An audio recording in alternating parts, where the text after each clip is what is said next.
dodge this.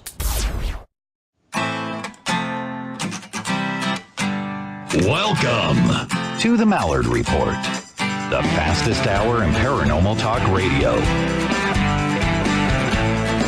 Aired live, where the host and guests exchange thoughts and opinions with interaction from the duck pond. And now your host, Jim Malliard.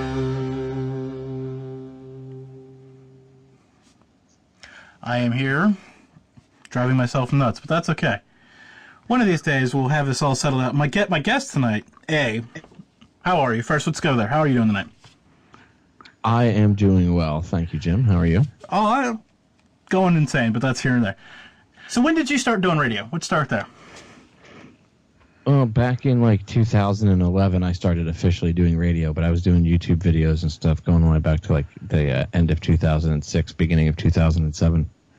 Because I was going to say, we diverged at one point, where paths crossed back in probably about 2011, 2012, and then you're the idiot that got me into conspiracy theories, so thank you for that. Yes, he's taking a compliment after I called him an idiot, so you like that?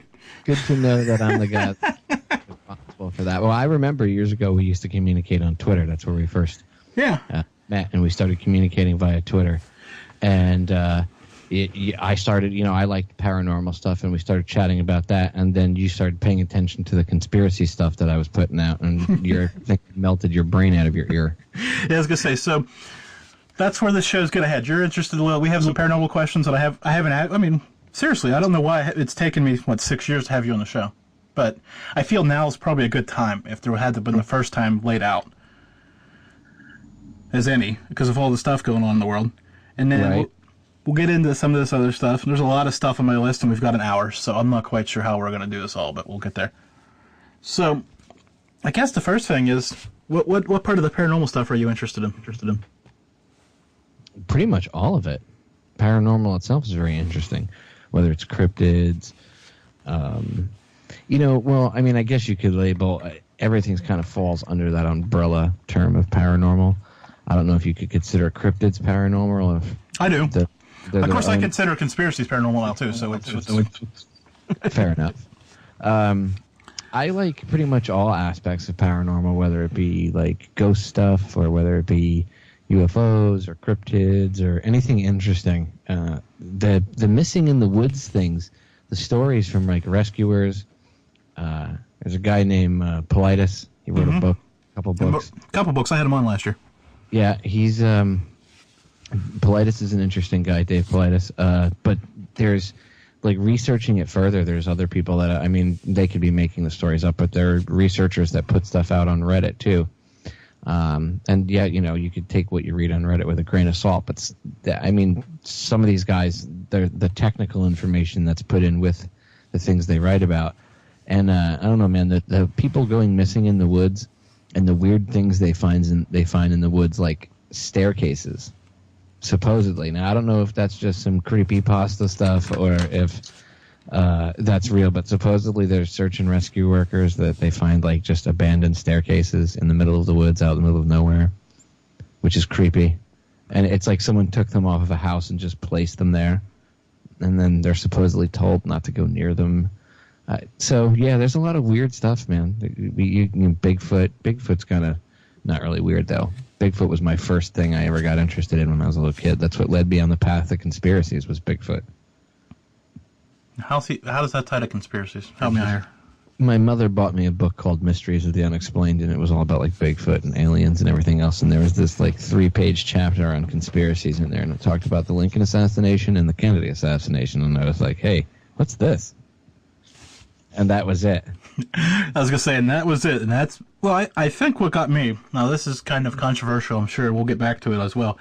9/11's what got me. I think I heard you talking about some of this stuff, and then I fell down the rabbit hole. Great show name. I every time I say that, I think of you. And next thing I know, I'm neck deep back at the Bush, or the JFK assassination, because of the Bush connection to that. And as they say, the rest is history. It's remarkable how that all just ties together.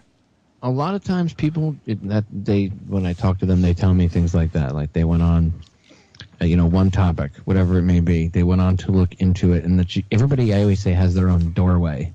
Some people it's 9/11, some people it's the economy, some people it's politics, whatever. Everybody has their own doorway into this vast conspiracy that's going on, because it actually encompasses everything. So it doesn't matter which door you come in, eventually you see things and you're like, holy crap. I mean, once you start to investigate it, I didn't believe. I was, I guess you could say, skeptical. I didn't want to believe back when I first started researching this stuff, before I ever went on air or wrote any articles or ever did a video. I spent a long time researching, and years. And when I first started doing it, it was because I wanted to try to prove the people that were saying, oh, the government did 9/11. I was trying to prove them wrong. I was like, no, that can't be right. Like, I know the government's shady, but they wouldn't do that. And I couldn't believe it. And so, and I had a personal connection to 9/11 because I was a firefighter that day. I was a first responder. So things, it was just different for me. So I was like, no, there's no way. And I was in denial. And the more I researched it, the more I realized, oh, wow, there's just a ton of evidence here. And logic dictated to me that I needed to get over my own ego and look into this further. So I put all what I believed aside, and I stepped through the looking glass, so to speak. And that's where the basis for the name of the broadcast and the way, I present information came from, was because it was my own experience was the same way. It was very eye-opening, very much like Neo in the Matrix, where suddenly he goes through that waking period. It's the same thing. It's the exact same thing that happened to me, and I realized, well, I have to do something about it. I've never been somebody that could just sit around on their butt and not do something if something like that is going on. And I was like, well, I have to do something, and I did. I just started sharing links and talking about it, and the next thing I know, I'm running Federal Jack, because the site had just started. The guys that did that site just started putting it together. And I bombarded them with so much info. They were like, why don't you just run the site? Because we can't keep up with you. And I was like, okay, it's easier that way. And then and 10 years later, I still run the site. So, and then, the rest is history. We, throughout, you've been there, you've seen what's been going on. You've been on Twitter, YouTube long enough to know the censorship that goes on there. And the multiple times that they've had the YouTube purges. This is why I laugh when I see people now. They're like, "Oh my God, they're demonetizing videos," and I'm like, "It's 2017. Why are you still bitching about that?" We've been saying for 10 years now that they're. When I first started screaming that they were censoring our videos and canceling channels down years and years and years ago, at first people were like, "Oh, it's because you're stealing copyrighted videos," or they would always find an excuse to back the system. But now it's so pervasive that it's not just the conspiracy people, or oh, your stuff is so wacky it shouldn't be on YouTube. No, now it's everybody has gotten a taste of the YouTube censorship over the years, and they're like, what the hell? But the demonetization thing, well, that's going to happen. I hate to say it. I know people need money to make their operations go. Trust me, I get it. But you shouldn't rely on monetization of your YouTube channel. That's why I don't monetize mine. I never have. Because that's one thing they can't take away from me or penalize me. It's like one less method of control YouTube has over me. So instead, they just ban my stuff or mute my video. So it's like, oh, okay. Well, I had laughed. I got the email. I finally got the email about my content. That these videos, and then I got a bunch of them are unsuitable for monetization. I'm like, I'm talking to a ghost hunter in that one. There's nothing controversial about that one. But it's just on my channel where I talk to people like you, and the next thing you know. Of course, I made a whole 19 cents off the years that I had ads in my videos, so I don't know what I'm going to do. I don't know how I'm going to keep producing the show without that money coming in. Dude, you're not lying either. Literally, I know people that have made $1, and over the course of 3 years of having their videos monetized. YouTube will just keep the view count down, and if they don't do that, I've seen them where people that I know that do make a decent amount each month off of YouTube, I've seen YouTube come in and just not say at the end of the month, the Google AdSense, just say, nah, we're not going to pay you.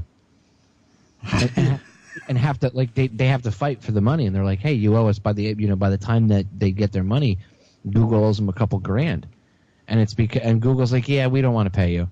It's like, but you ran all those ads and you got paid, you got your money.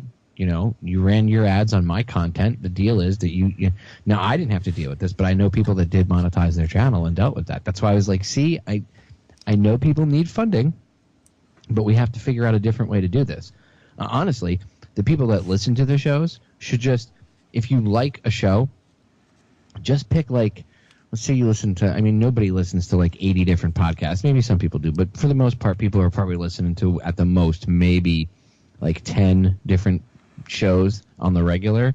So if there's a bunch of shows that you support on the regular, donate for like pick 5 shows and donate $5 a month to those 5 shows. It's $25 a month, right? And it doesn't sound like a lot. And you're $5 a month to each of those shows. If everybody did that, then you wouldn't need subscriptions. You wouldn't need to charge for stuff.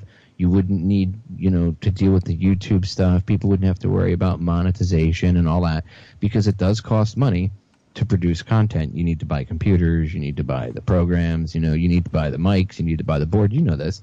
So I was at Guitar Center today. God, I know this. Right. So it's cheap to do what we do, and like to offer it for free, which is what we really ultimately want, so that people can be able to educate themselves and spread knowledge for free, right? Like, I'm not doing this for money. I'm doing this for the betterment of mankind.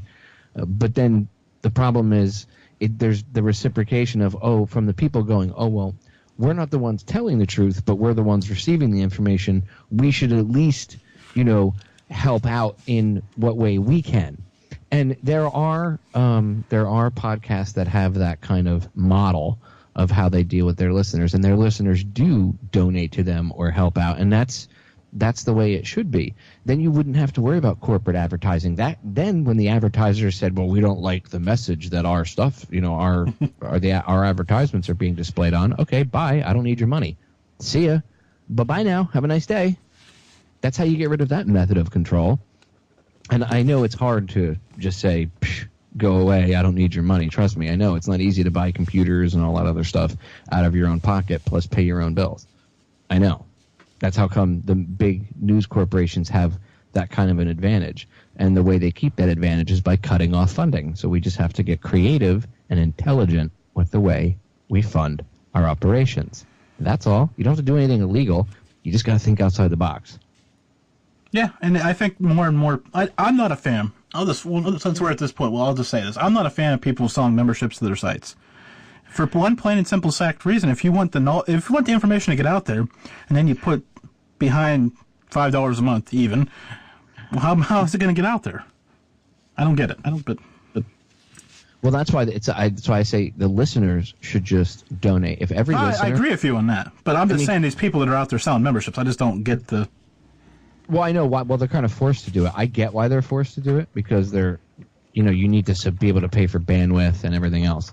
So I get why people sell the subscriptions to their website or their work or stuff. Books are different. If you write a book, you should be paid for the book. I mean, a lot of work goes into writing a book and putting a book together and stuff like that. So, that's different. You could get paid for what we do. I choose not to. Point is, if the listeners supported whoever, like I said, you pick 5 of your favorite podcasters and just send them $5 each. If 100 listeners did that, you know how much difference you'd make in those 5 podcasters' programs? They'd be able to bring you more content. They'd be able to upgrade their equipment. I know people that are using laptops that are like 8, 9 years old to run shows and to make videos and stuff.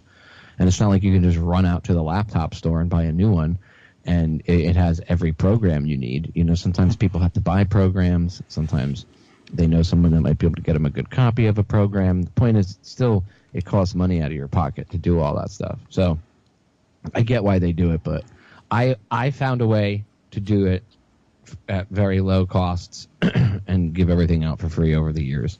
So there is a way to do it. You won't expand and become an operation like InfoWars or anything like that unless you sell out and you to a degree, because you have to. There's no way you can afford to pay 50 or 100 reporters or staff in total, reporters and videographers and graphic designers. I mean, you couldn't afford to pay all that stuff unless you expanded the way you brought money in. So it all depends on the size that you want to make your operation too. Yeah, I run into that where I try, get to that point where I get to as much as I can do, and then I'm out. I mean, that's it. But you're only one person too, so that's what I'm saying. There's only so much. So much time that I can devote to all of this.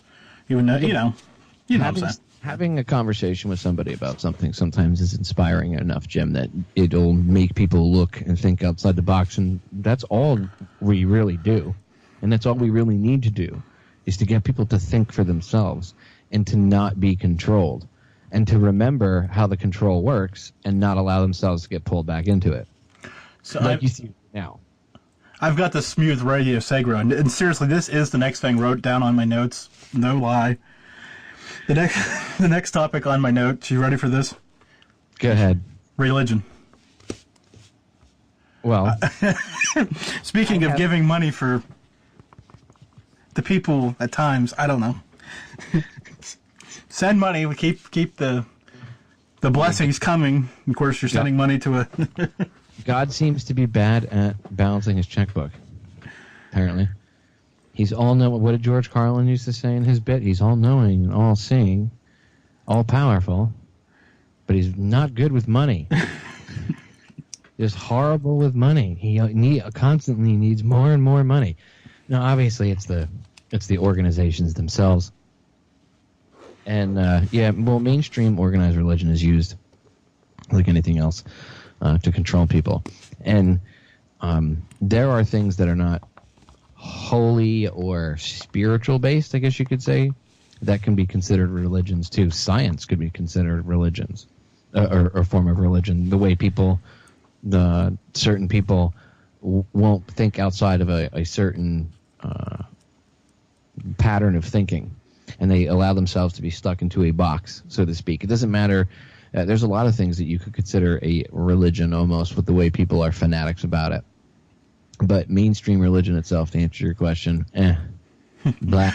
Yeah, well, that wasn't even a question. That was just really a point that kind of was there just to kind of stir a conversation at some point. And I don't believe in anything. I'm very spiritual. I believe in a creator. I believe you could see it when you look at the grand design of like plants, and you see the patterns of infinity inside of things, where it's just a fractal of itself. The further you look into it, no matter how small of it is, you blow it up under a microscope and you start to see the same patterns emerging over and over and over again. There's some sort of intelligent design for sure.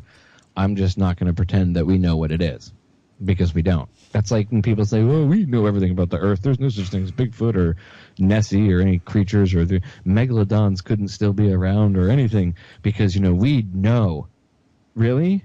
We'd know because we've mapped out everything. We just know. We just go to the Earth map. Where's all the lions right now, Jim? Let's go to Earth map. Well, we need access to the government satellites for that. It's for that. Well, yeah, there probably is something called Earth map.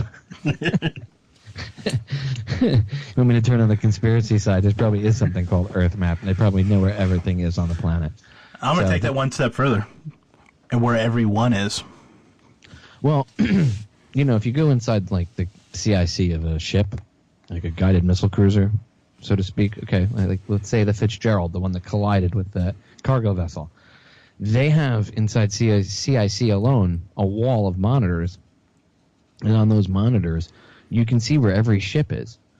In the world, they can see wherever because ships have transponders and they keep track of all that stuff. They can see ships moving in real time, where their locations are, everything. They know. They know. I've seen it. It's incredible. So, it wouldn't surprise me if they did have wait, where's Jim right now? He's in his radio bunker underneath his backyard. Let's just zoom in. There he is. We'll just use the X-ray vision and go right through the ground. There's Jim on his computer now. Yeah, we don't have to watch him on YouTube. We can watch him through the window. I mean, look, it does exist. I know some people are going to be like, no, conspiracies. Oh, my God, no. Look, they really do exist. The term conspiracy, just to clarify this, conspiracy gets thrown in there, paranormal and stuff, but technically the word conspiracy, and it's used every day to charge people, it's a legal term, okay? If you and I went and robbed a 7-Eleven and we plotted how we were going to do it beforehand, we would be charged with conspiracy to commit robbery. Conspiracy, the definition, means two or more people getting together to do something bad, i.e. a plot. It's literally the definition if you look it up in Webster's dictionary. So, if you apply that, then two or more people plotting to screw you over financially, two or more people plotting to fly buildings into the World Trade Center, or fly planes into the World Trade Center, and then pack it with explosives and bring the buildings down into a controlled demolition, pretty much into their own footprints, right? That's two or more people. All that, by definition, is a conspiracy. So the problem is the word's been misused and become a pejorative label. So, I'll say, hey, man, the CIA runs drugs. Oh, you're a conspiracy tard. Yeah, but no, it's on record. I mean, pretty much everybody knows this. It's commonplace. There's congressmen and senators that have been made famous quotes that, there was one famous quote. I can't remember which side it came from, Congress or the Senate, but one of them said, if you want to stop the drug running in this country, you should close the CIA down. There you have it, ladies and gentlemen. I mean, seriously, this is like it's almost like a known. It's like something that's known, but just nobody talks about it. I mean, I've seen people joke about it that I would never expect. You'll make like an off-color comment about the CIA, and they're like, "Yeah, well, they run drugs too." And you look at them, and you're like, "Wow, you know that?" So, like, a lot of people understand this. It's to the point where their name is synonymous with things like that, and covert operations and coups and all this other stuff. So it shouldn't be. None of this should be any new news to anybody. By now, everybody should know about this, but the problem is they're not paying attention to it. They started to pay attention to things like martial law and everything else, but then they got distracted about 2.5, 3 years ago by Ferguson. See, before that, the narrative was like, hey, how come cops are shooting old ladies and people's dogs on the regular, and how come they're throwing flashbang grenades in people's houses? Because that was when all of a sudden the use of flashbangs became just regular, and they started everything, including the Georgia SWAT team that dropped a flashbang into a baby's crib. I mean, just Google this stuff. It's all, well, unless YouTube's ripped it down. Of course, that's why I made federaljack.com, and I made the federaljack.com download section, and there is a police state download section in there. And if you go in there, I also have, if you go type in, this isn't up, it's there, it's just I don't have a button for it. If you type in federaljack.com/bad cops into your search engine, it'll bring up like a directory listing, and it's got tons of videos in there you can download of police brutality. Now, of course, they're a couple years old, those videos, but the whole point of showing you that is people aren't paying attention to what happened a couple years ago. So you can see how the narrative has changed by looking at that stuff and comparing it, or going on YouTube and just type in police brutality 2013 or 2014 or 2015, and then compare it to how the police and their actions and the things that they have to do are talked about now. See, the whole point of getting like Antifa and the Nazi idiots up there, the white supremacists fighting each other, you know what the whole point of that is? Okay, they create chaos. Out of that, they can shut down free speech. They can go after a whole bunch of different things, but they need those bunch of idiots to fight each other first. They need to get them riled up and pissed off. So if they go at each other, now they can go after free speech. They can turn around and they justify the cops having MRAPs and military gear, because you'll say, hey, yeah, the cops need it. Look at these people. They're crazy. No matter which quote-unquote side, and sides A and B is all BS. It's all controlled. Okay, they control both sides. That's why it's narrowed down to only two choices. See, before, right around the time of Ferguson, before it happened, everybody was thinking outside the box, Jim. Everybody was starting to question things. I mean, you had the mainstream media, CNN, MSNBC was doing stories. Why do cops have riot gear? Why? What? Is there a difference between riot gear and the other stuff that they have? They're starting to look like, they're military. It's hard to tell the difference. And then they went from riot gear to like full-on combat readiness. And it happened rather quickly. And people started to notice. They were shooting dogs. Anaheim, California was around the same time. They shot, somebody got killed out there. I think it was at one of the subway stations or something out there, or a bus stop, whatever it was. Somebody got killed by, it was, police shooting, and I believe it was a young black man, or the guy could have been Hispanic, whatever the case may be. He was a minority out there, or what I guess is considered minority, whatever. There was rage over it. People were in the streets, and the Anaheim police and sheriffs and the state police were out there, and they had National Guard, and you couldn't tell who was who because everybody was wearing camis and nobody was wearing patches that said police or feds or military. You couldn't tell the difference.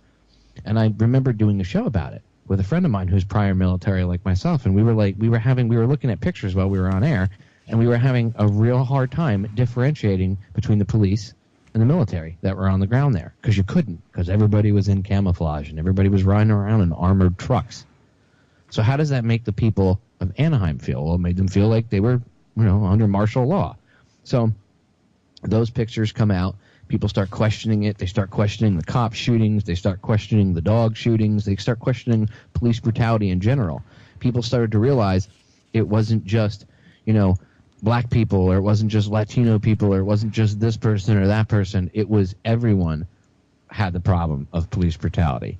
And they shut that narrative down real quick because they didn't want anybody realizing the real problem, which is it's all of us together. We're all in this together. People were starting to come together. They were starting to realize, wow, they get treated the same way by the cops.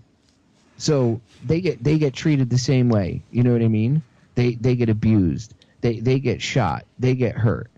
So we all have something in common. It was starting to bring people together, and suddenly, boom, they changed the narrative, and now it's just racism. And they narrowed it down to the easiest thing. They got everybody to pick a side on the easiest subject, the most base level of thinking you could possibly think of, something to, separate us on a very baseline, at a very, very easy base level. Something, what's the easiest way to get us to, fight? Let's argue over the color of our skin. It's old. It's an old way of control. Racism is an old method of control. It's one of the oldest methods of control that there is, and it's used constantly. It's been used for thousands of years, and it's still used to this day to control people. We didn't come up with it. I mean, we're all human. It doesn't matter what color you are. It doesn't matter what color I am. It doesn't matter if you're red, purple with pink polka dots. We're all human. We all operate in the inside the same way.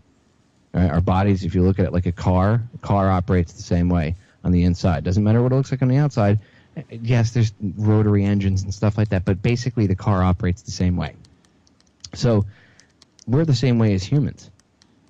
And they don't want us thinking along those lines. They don't want us understanding that simple, basic truth, because then we start to come together. We start to have more power.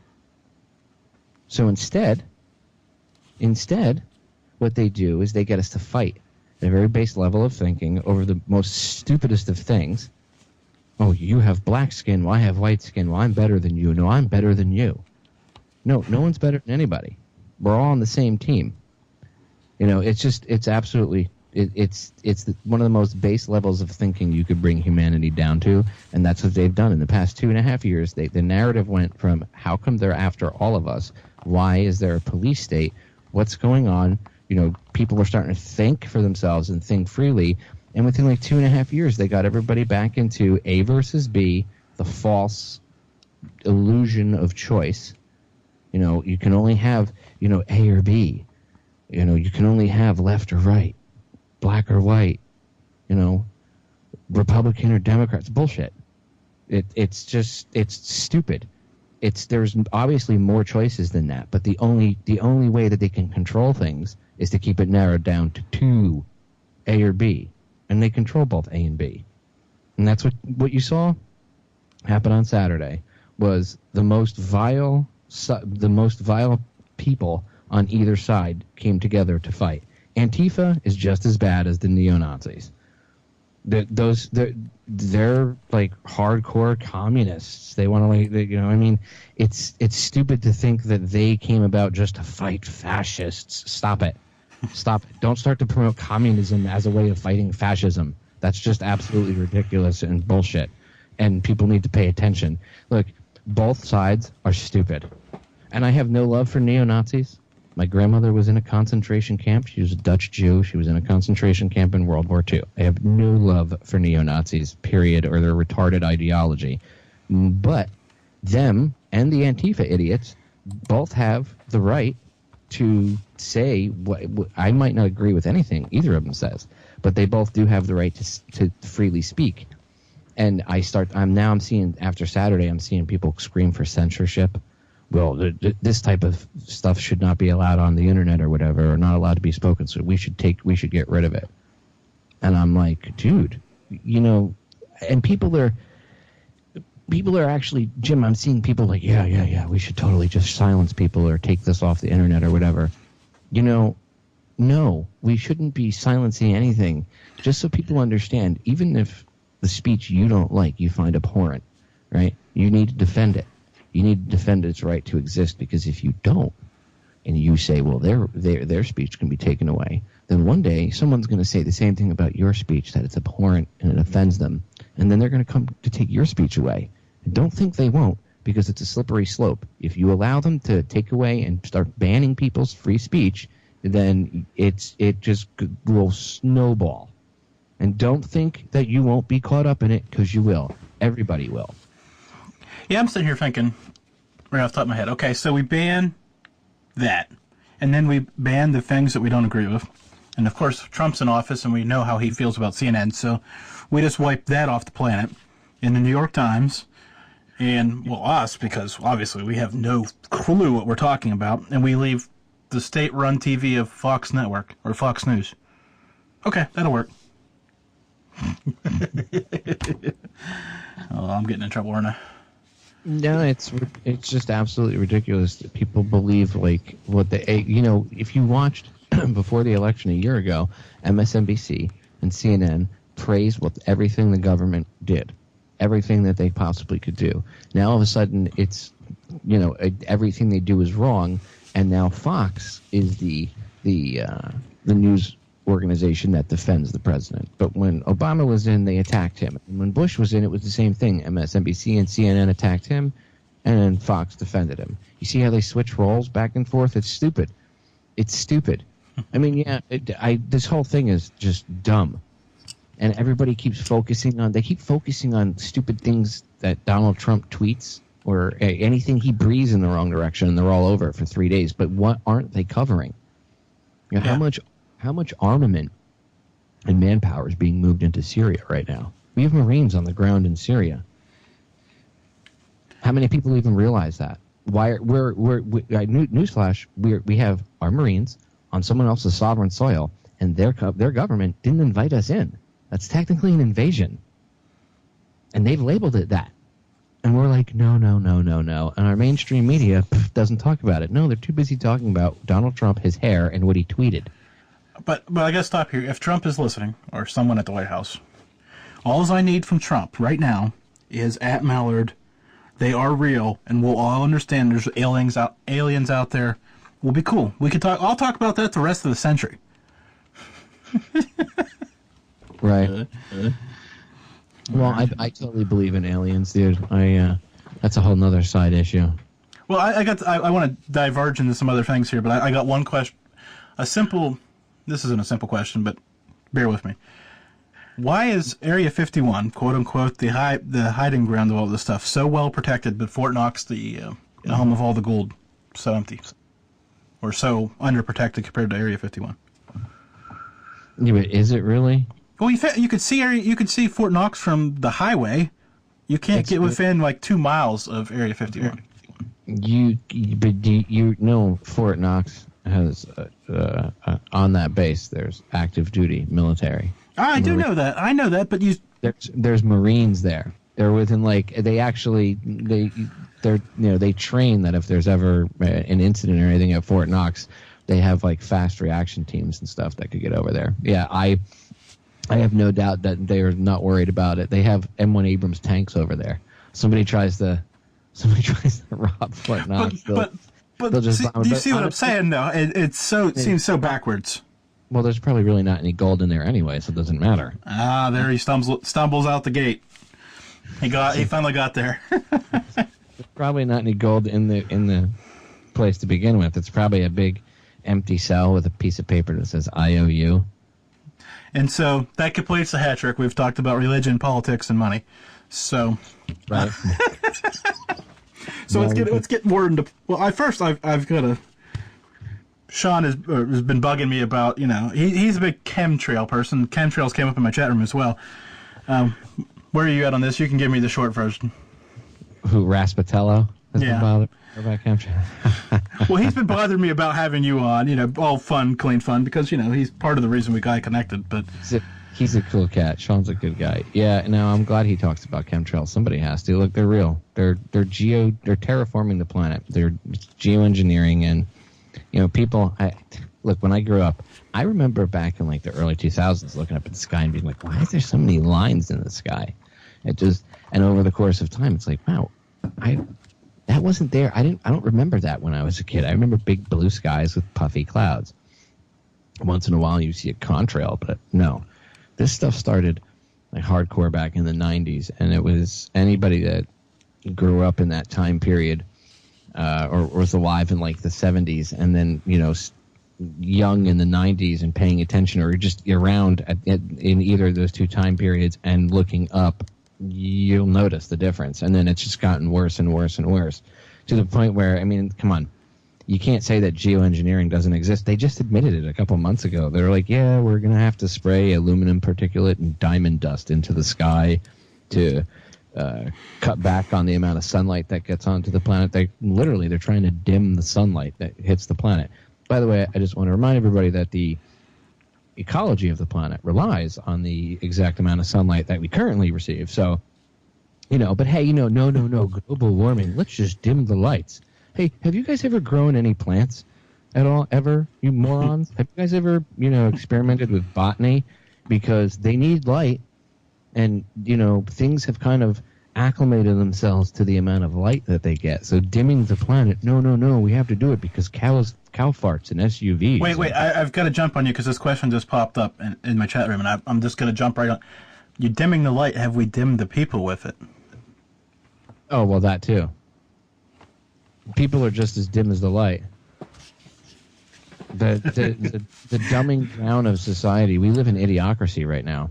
I compare Trump getting into office to, like, when he came in, I was like, wow, it's like watching President Camacho in the movie Idiocracy when he comes in and he's like shooting guns and he's like, woo! That's literally when... I kept waiting for Vince McMahon to show up during the inauguration. I just couldn't. Ric Flair to show up. Yeah, something way over the top, because that's just about where it is. Well, he is a reality TV show president, so... Anyways, I'm not getting... I've got other things I want to get into. That's a whole nother show. Go ahead. Reality TV. So I've got... They're begging me to ask you about ley lines, and I have no idea what that has to do with anything, but... Well, I mean, depends on what they're interested... Like, yeah, they exist, and there's energy grids and stuff on the planet. Yeah, there are certain monolithic structures that are thousands of years old that were built along ley lines. I believe ancient civilizations were more in touch with that stuff. I don't think ancient civilizations were stupid, like people believe. I love mainstream archaeologists. Oh, they were so primitive. Really? Explain the Baghdad battery to me then. Explain to me how they wandered around inside of the pyramids. Well, they did it with torchlight, Popeye. Really? They wandered around inside the pyramids with torchlight? Explain to me how come there's no burn marks all over the pyramid. I was going to say, explain to me how they built these fucking pyramids, by the way. I've seen the inside of the pyramids. Like, I've seen, like, people, the BBC or whoever, they go in there with the cameras, and strangely, there's no torch marks. You're going to tell me they went and cleaned it up? Well, wouldn't that be screwing with history then? Or we're just going to erase this part because they made it dirty? Really? Because that's how you do history? So... No, if you look at the hieroglyphics, it even shows they're using things that look like a flashlight. We're arrogant. The current people right now not everyone, but society is taught, I should say, that we're the smartest we've ever been and we know everything. And I highly doubt that. I think the civilizations before us had access to knowledge. If you look at the Egyptian civilization, it started off a lot smarter than it ended up. It got stupider as time progressed. So you could see things were being hidden from the general public, and knowledge was actually being taken out of circulation and kept amongst a select few people to control things. And that's, that's the basis of, all these different secretive little groups. But I don't believe that these ancient cultures were stupid. Explain Baalbek, Lebanon to me. You couldn't move those stones now. They don't have cranes that could pick those stones up now. They've admitted, modern engineering couldn't move that. Like they'd have to sit down and design a machine and build it to move those stones. They currently don't have anything that could pick them up. But you're going to tell me slaves did it with using logs and rope? Hold on, I have something caught in my throat, Jim. I'm sorry. I had a little, That's good. Yeah. No, some science stuck in my throat. Sorry. I was gonna say this is how much of a childhood I had. I had a real steel chisel and some stone. Tried to cut myself a straight line, and I went through a pile of rocks. And guess what? Right. Big surprise! Big surprise! You mean you couldn't build your own? You couldn't build your own Temple of Doom in your backyard using stone chisels? I couldn't build a small pyramid of doom, let alone anything to fit in. They say, this is the other thing. Why I say the pyramids weren't built by the way they say they are. And I say they probably used levitation of some sort. Well, where did they get that from? Well, maybe aliens, maybe the story of the Anunnaki is true. Maybe there is some fact to that. I don't know, but I know they certainly didn't make those pyramids, again, rolling huge chunks of stone on logs and using rope and then putting them into place so tight you can't even fit a credit card in between the two of them. But yeah, they did that all by hand. I'm sure they did. It was, like I said, with rolling logs and by the way, where's all the evidence of all the trees? They're in a desert, right? Last time I checked, Egypt's in a desert. So where'd they get all the friggin' trees to roll all the stuff? And eventually, they can't use the same ones over and over and over again. I mean, they do, I'm sure, but eventually they're going to break and they have to replace them. So where's this endless supply of trees, right? And where's, they think engineers did the math on it. It's like a mile-long ramp they would have needed to construct the Great Pyramid to, get to the top to bring everything up. Where's evidence of the ramp? Oh, well, they used the stone for other pyramids. Well, then how did they build the other pyramids? Because they would have had to build ramps for them as well. So where's the evidence of a ramp or a roadway system that showed leading to this ramp? And the ramp would have been a mile long, so I'm pretty sure one or two stones or something would be still laying around. I mean, they found the Sphinx underneath all that sand, right? And that thing has been around for a while, so you're going to tell me that you can't find any evidence of this ramp, but you know it existed? Well, that's how they built the other pyramids, remember? Right, sure. Right, but then how? But there still had to be one ramp left over. Otherwise, somebody was hovering, right? So it just doesn't make any sense when you look at it from modern technological standards. I'm very rooted in reality. I'm not, somebody that I don't decry conspiracy or aliens or anything like that, or ghosts or anything like that. Every time something happens, I actually use logic to try to break down what's the most probable, situation. What's the most probable explanation for a situation, and quite often it leads you into the most probable. The logic leads you down, outside the box. People think that logic would lead you inside the box and keep you locked in, but no. Not if you actually apply logic and you think using, you take emotion out, you take any preconceived notions out, and you start to look at any of this stuff. And Bigfoot, look at Bigfoot. There's so many different theories of what Bigfoot is. I've heard everything from, great ape or whatever, ancestor, to interdimensional traveler. I know Nick Redfern, I had him on the show a couple of times, and he told me that he caught flack because he talked about Bigfoot possibly being an interdimensional traveler, and there were people like, no, you're muddying down what Bigfoot could be. But how do you know that that's not what he is?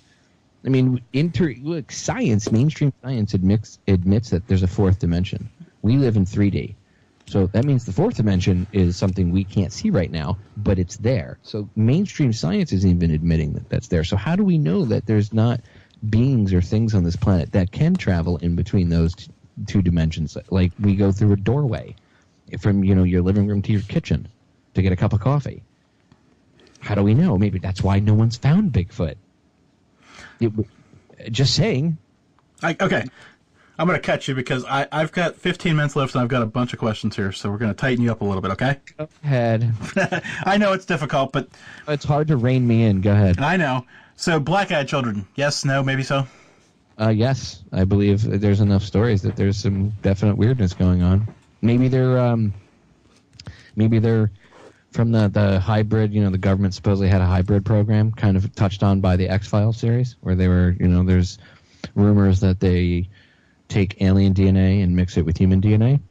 Maybe that's where they came from. They have the eyes. They look like grays, right? Who knows?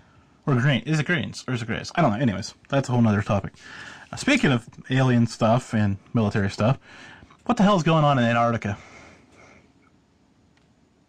There's a lot of stuff going on in Antarctica. Well, I mean, they're very strategic. Antarctica is a strategic location, but there's a lot of stuff going. They do a lot of science experiments out there. I think they do a lot of ice core drilling. They do a lot of stuff out there.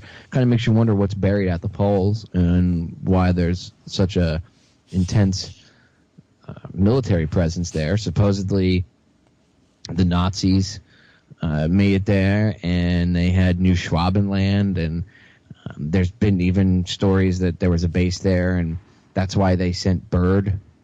The whole Admiral Byrd expedition, and he supposedly flew into the center of the Earth. There was a hole, and he flew into the Earth there. And I mean, look, people can say that this is crazy stuff, but this, I mean, first of all, if anybody, I know they later lock him up, but if they thought Byrd was really crazy, why'd they send him back on a second expedition? I don't know. Just saying, because normally the Navy, if they think you've wasted their time, the Navy's known for not effing around. Like, so if you waste their time or do something stupid, they'll court-martial you without a blink of an eye. So, there's so much interesting evidence to support that there's at the very least, something weird going on there. And so you're reading my notes because my next question is hollow or is the Earth flat? No, the Earth is not flat. I don't believe in flat Earth. I think it's a psyop. The whole flat Earth thing is a psyop. It's as simple as that. I've been saying that for Please keep saying it and say it louder because apparently people aren't getting the message. I'm proud to say I was one of the first people to call it out, and I lost a radio show over it. So there's that. Anybody that knows the story behind that knows why I lost the radio show, because I just I took Flat Earth to the woodshed one night, as well as another host that was on with me. We both took Flat Earth and somebody else to the woodshed, and we ended up losing a radio show over it. But it was worth it because at least we stood up for the fact that that's a complete psyop, and it is. And I do believe that there's some interesting stuff to the hollow Earth theory. Could there be caverns, entrances at both poles? Well, I mean, Google blocks out the if you go to like Google Earth, you can't see either pole. It's blocked out. Same thing with that's because they just don't want us to see Santa. Right. And it's the same thing they do to military bases. They like pixelate it so you can't see what's there. Like, why would you do that? Do I know for a definitive fact? Yes, there's two holes in the top and the bottom of the Earth, Jim, and you can fly in and out. I don't know. I know what Byrd said. I know what I know what I guess speculation is out there, but none of us really know for sure whether there's a hollow Earth. Although I would tend to believe more in something like that, or that there's stuff under the ground, cavernous layers or areas that we don't know about, more than the Earth being flat and that we're just a universal coaster set. So, because how do you explain the other planets? I'm pretty sure they're round. Or is that all just part of the elaborate hoax? It's all part of the elaborate hoax. Well, according to them, I guess it's all part of it. Everything's part of the elaborate hoax. It's all fake. So, I mean, yeah, I've seen the moon. It looks pretty round to me. Yeah, it's a flat Earth psyop. It's as simple as that. That's fun stuff. So, okay, rum or vodka? What's that? Rum or vodka? It's an important question the chat room's debating right now. Oh, they see you said it so fast. I thought it was. I was like, wait, what? Rum or vodka? Depends on the day, and it really depends on the type of rum or the type of vodka. Well, you got to give them an answer. This isn't going to work. Just standing in the middle about something so important. Both. They're both they're both on the counter. So it just depends on what kind of day it is, you know. And if you're gonna drink rum, either do coconut rum or do 151. See, that'll make them happy. They like very specific answers to these. Now, ask 151 and Coke. You only need like one of them or two of them at the most, and you'll be okay. It's like rocket fuel. And then Raz is chiming in with tequila because, you know, he has to be the pain in the ass that he is. Yeah, tequila's not a good idea. Tequila usually leads to bad things. So the other fun thing they've been debating is paper or plastic. For like bags? I don't know. They're just going back and this is the kind of things that I have to read for you to get good questions. So, wow. I love them though. They're good. They're on point most of the time, but sometimes they just come up with these things that make me scratch my head. Here, I'll make everybody hate me. I use both. If I have paper, I use paper, but I use plastic. I use the plastic shopping bags over again as trash bags. So yes, they said yes, as in bags. I thought you were going to really make them hate you and say the reusable shopping bags that you. No. I do have a few of those, but I don't use them. I don't. Well, not for that purpose anyway. They end up using for other things, like beach bags, things like that. An unpaid mention here. They have those bags at IKEA. They're blue. They're made out of like a tarp. They're like $1 a piece. Just buy 5 or 6 of them. They'll change your life. Oh, I bet you can haul stuff in there too. Oh yeah, I got firewood. Put it right in there. The whole bundle of firewood. Carried it around. Talking about like sticks, firewood. If you got to do leaves up north during the fall. Yeah, like I said, they'll just change your life. And then I'll put groceries in them, like all the groceries, and just put them in one bag and carry them in. It's ridiculous. No more broken handle plastic bags for me. IKEA is a conspiracy in and of itself. Ooh, go there. Let's go. We've got a few minutes left. No, I like to joke about IKEA. That place is ridiculous, man. You need a map, and like you can't go back. You just, Yeah. You walk in, you start walking the wrong way. You're afraid someone's going to come running out of some section. No, you have to keep walking forward. It's weird. It's just so weird in there. I mean, it's good. I can't really bash IKEA, though. They had a bird of paradise that we purchased for the backyard, a plant, and it was pretty big. You know, we got it for $15, and we were like, yeah, no way. Well, we put it in the ground, and the thing is absolutely enormous now. About a year and a half, 2 years later, it's just huge. Absolutely enormous. So IKEA, not too bad for a $15 plant. See? That happens. Every once in a while, we get a good idea. Well, see, you're a good host. You can cover a broad array of topics, everything from IKEA bags to conspiracy and aliens. Very, very good, Jim. Thank you, sir. I appreciate that. Because like I said, you're one of the first people that I remember listening to you and shaking my head and saying, that can't be right. And then I'm here to tell you now, you were right. Oh, well, thank you. And I remember conversations with you on Twitter. And you'd be spill about things, and I'd be like, just go check this out, and I'd send you a link or something, and then you'd come back and you'd be like drooling on yourself, like, oh my God. And I'd be like, I know. And see, everybody, this is how far the Twitter addiction goes back. This is like when the show first started, like 2011, 2012. The Twitter addiction is not new. Nope. I found out Jim was into the paranormal, and I was like, cool, because there wasn't too many really podcasters or shows or anything out there back then that did paranormal talk. That was, but they weren't that good. Well, it's still the case. Yeah, I know. Yeah. Well, just a lot more of them. But it's like the rest of the genre, so everybody suddenly figured out how to use a microphone and a soundboard and YouTube. You're trying to get me in trouble, aren't you?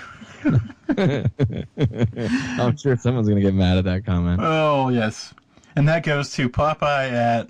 Oh, wait. PopeyeDTRH@gmail.com. That's where you can send all your hate mail to. Nah, they can find my email address easy enough. It is quite oversaturated now with people that think they know what they're doing, and they come on, they watch like a YouTube video, and the next thing you know, they're on YouTube doing videos, and it's like, no, you guys have to realize, like, I spent years doing research before I ever did a video where I talked about any of this stuff, or I ever wrote an article about where I talked about any of this stuff. With we're bringing this full circle with the demonetization of these videos. Do you think that crowd, or some of that crowd, will just go away? Some of the people, yeah, some of the people that are there just to make money off of it will definitely go away. Just like with anything, any drastic change like that, it'll weed out a certain amount of people. Not everybody that monetizes their channels, I'm not picking on everybody that monetizes their channel. Like I said, I get why they do it. But yes, I think there will be the people that get into doing YouTube videos just to make money off the ads from doing it will go away. Or at least peter out. Or some of them might change the way they do things. But the ones that just get into doing, they hop on the conspiracy bandwagon or the political bandwagon or whatever just to make money, they'll probably go away and try to find something else. Unless they're making really decent money and they want to fight for it. But a lot of the people that just, the oversaturation, it'll probably have a bit of an effect of cleaning it up. Well, I saw a thing on RT today that said that 75% of the videos that got flagged in this new wave of flagging things with extremism and everything weren't even flagged ever by people. They're like, there was not a complaint put against it, and then YouTube went and looked at it. It was their computer, their algorithm, their program that went and decided, oh, this is a bad video, it has to go. Including like video evidence of war crimes. There's people that put like video evidence up of war crimes showing, hey, look, this is war crimes being exposed. That stuff's getting ripped down, and Google's like, well, it's terrorist content. And they're like, no, it's exposing war crimes. We need people to see the truth. You see how easy it is to take the truth and literally put it in the memory hole like 1984 under the auspices of we're protecting you from the terrorists? Yeah. Don't let them win, though. Please don't let the terrorists win. One day the Malliard report could be considered a terrorist website or terrorist, radio broadcast. I've already had concerns about that, by the way. And I say that in all seriousness. I mean, it all just depends on who, at that point in time, they, the powers that should be, define terrorism to be. Well, or a conspirator. I mean, this show will have conspiracy all through it, and the tags and stuff. And we all know that's just going to be delisted and all this other stuff, so... Oh, I'm sure you get, like, 3 views on it. But if you put up a cat, like, playing with a ball of yarn, with just music behind it... I swear to God, I've been saying this for years. I'm going to start a YouTube channel called Truther Kittens, or Truther Kitten. And just have, like, I'm going to take my radio show, but instead of putting anything that says Down the Rabbit Hole with Popeye or anything like that, I'm just going to put up, like, videos of cats and dogs playing with, like, all this truth and information behind it. And then people will just watch it, and they'll listen to, let's see what happens. I guarantee you it gets, like, a bazillion videos, or a bazillion views. Okay, because I just heard the quack in my ear, which means there's, under a minute left because of outro and stuff. So where can people... I mean, you kind of dropped it earlier, but let's get a clean, hard promo for where people could find you. All right. Best spot to download my audio for free is popeyeradio.com. All of my audio is there. It's a very simple download page. It works with every type of internet-capable device possible. And you can follow me on YouTube, DTRH, like Down the Rabbit Hole, DTRH, Radio Archives, over on YouTube. And, of course, federaljack.com is the main site, and then there's links to the archives and all that stuff over there as well. So federaljack.com, popeyeradio.com, and DTRH Radio Archives over on YouTube. Jim, thank you for having me on. Well, we'll have to do it again, honestly, because there's still stuff on my list here that we didn't get to. So yeah, next time I won't go off on politics. I'll behave myself, and you can keep me strictly on the paranormal, because I could talk about ghosts and all that other stuff and whatever you want to talk about for hours. See, I want to talk conspiracy stuff, so yeah. Okay. I'm going to say goodbye to you because I'm going to run out of time. Roger that. It was fun being on, brother.